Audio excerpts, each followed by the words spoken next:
मैं झारखंड प्रदेश हूं। झारखंड राज्य के ऐतिहासिक पक्षों को जानने समझने की दिशा में अब हमारी कोशिश होनी चाहिए कि प्राचीन काल से लेकर के राज्य बनने से पूर्व राज्य के विकास की चरणबद्ध यात्रा से रूबरू हुआ जाए।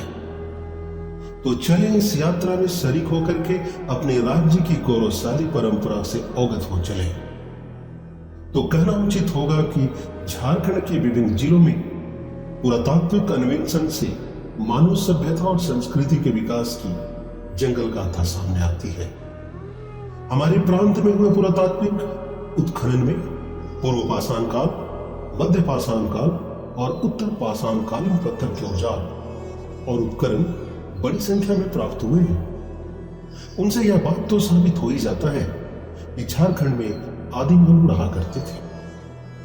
पुरातात्विक सामग्रियों के अध्ययन और विश्लेषण से यह तथ्य भी उभरता है कि झारखंड क्षेत्र में जनजीवन को मुख्यतः जंगल ही सदियों से सभ्यता और संस्कृति की राह दिखाता रहा है। तो झारखंड के प्राचीन इतिहास पर दृष्टिपात करने की शुरुआत की जाए तो इसका आगाज प्रागैतिहासिक काल से होना चाहिए, जिसे अलिखित प्रत्यक्ष स्रोत का काल कहा जाना चाहिए। इसकी अवधि 10 लाख ईसा पूर्व से लेकर के 1000 ईसा पूर्व तक की मानी जा सकती है। इसके ही आरंभिक काल को पुरापाषाण काल कहा गया। वैसे पुरापाषाण काल की प्राचीनता औजारों की प्राप्ति के आधार पर 10 लाख ईसा पूर्व से लेकर के 10,000 ईसा पूर्व तक की मानी जानी चाहिए। यह वही काल अवधि थी जब आग की खोज हुई थी। झारखंड में इस काल के अवशेष सिंहभूम, हजारीबाग, दामोदर घाटी, देवघर, बोकारो, रांची आदि स्थानों से प्राप्त हुए हैं। जहां तक मध्य पाषाण काल की बात की जाए तो इसकी काल अवधि 10,000 ईसा पूर्व से लेकर 4,000 ईसा पूर्व तक की रही है। झारखंड में इस संस्कृति के औजारों की प्राप्ति धनबाद, दुमका, पलामू, रांची और सिंहभूम क्षेत्र से हुई है। इस अवधि में छोटे और नुकीले पत्थरों का प्रयोग शुरू हो गया था। इस काल में मानव द्वारा पशुपालन, मछली का शिकार, खेती का आरंभिक स्वरूप एवं स्थायी आवासों का निर्माण झारखंड में होने लगा था।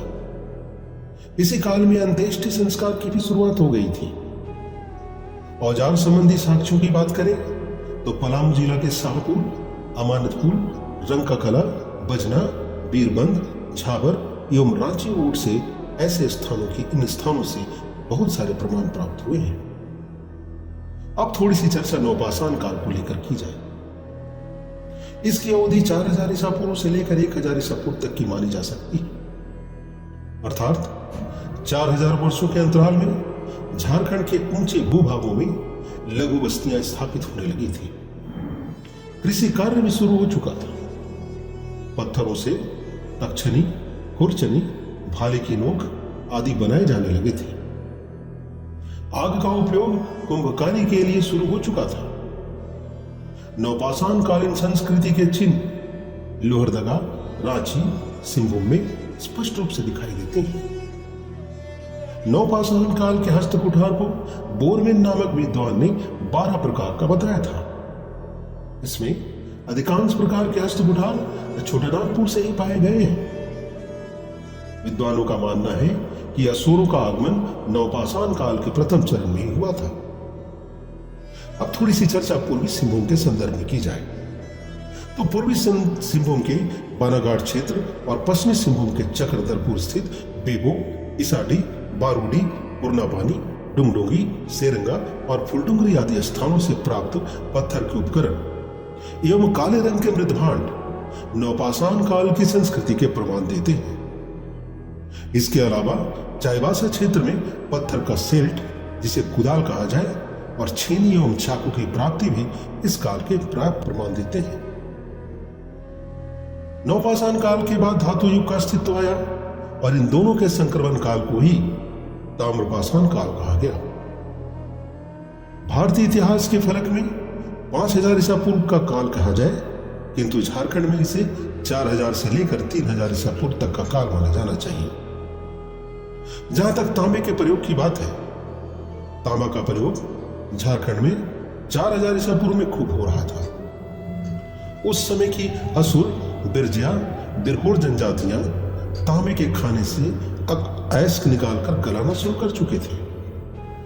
तो कहा जा सकता है कि झारखंड में ताम्रपाषाण युगीन संस्कृति का केंद्र बिंदु सिंहभूम था। हजारीबाग के वारागंडा नामक स्थान से तांबा के 49 खानों के अवशेष प्राप्त हुए हैं। इसी तरह खूंटी के दरगामा नामक स्थान से ताम्रपाषाण गांव के भी प्रमाण मिले हैं। इसी तरह गुमला के बसिया नामक स्थान से भी तांबे का सेल्ट प्राप्त हुआ है। तो यहां यह भी जान लें कि कांस्य युग जिसकी बात की जा रही है, क्या जाना चाहिए अब कि झारखंड में असुर, जिसे झारखंड की प्राचीनतम जनजाति, और बिरजिया इस युग के सूत्रधार माने जाते हैं। माना जाता है कि झारखंड में 3000 से लेकर 2000 ईस्वी तक का कालखंड कांस्य युग का रहा होगा। इसके बारे में भी थोड़ी बात जान ली जाए, अर्थात लौह युग की भी चर्चा कर ली जाए। झारखंड में इस युग की काल अवधि 2000 ईसा पूर्व से लेकर 1000 ईसा पूर्व तक की मानी जाती है। और ऐसा माना जाता है कि छोटानागपुर का लोहा सुदूर मेसोपोटामिया तक जाता था और वहां से सीरिया, जिसकी राजधानी दमिश्क है, उसमें उत्तम किस्म की तलवारें बनाई जाती थी। यहां यह भी बताना आवश्यक होगा कि कांस्य युग और लौह युग के बीच की वृहद काल अवधि को ही सिंधु घाटी सभ्यता का काल कहा जाता है। अब थोड़ी बात की जाए द्वितीय पाषाण काल के संदर्भ में, तो द्वितीय नवपाषाण काल का आरंभ झारखंड में 1500 ईसा पूर्व माना जाता है और 1500 ईसा पूर्व से लेकर के 600 ईसा पूर्व तक के कालखंड को आद्य ऐतिहासिक काल माना जाना चाहिए, या यह कहे कि मूढ़ लिपि का काल माना जाना चाहिए। द्वितीय नवपाषाण काल को प्रथम सांस्कृतिक आक्रमण के रूप में भी चिन्हित किया गया है। तो यहां से झारखंड के ऐतिहासिक काल का आगाज होता है, जिसका लिखित इतिहास मौजूद है। इस काल के प्रमुख खंडों में उत्तर वैदिक काल में झारखंड को धार्मिक काल के अंतर्गत 800 ईसा पूर्व से 600 ईसा पूर्व के बीच की अवधि से जानने की जरूरत है। तो यहां तक आपकी बात हमने आपको कराया।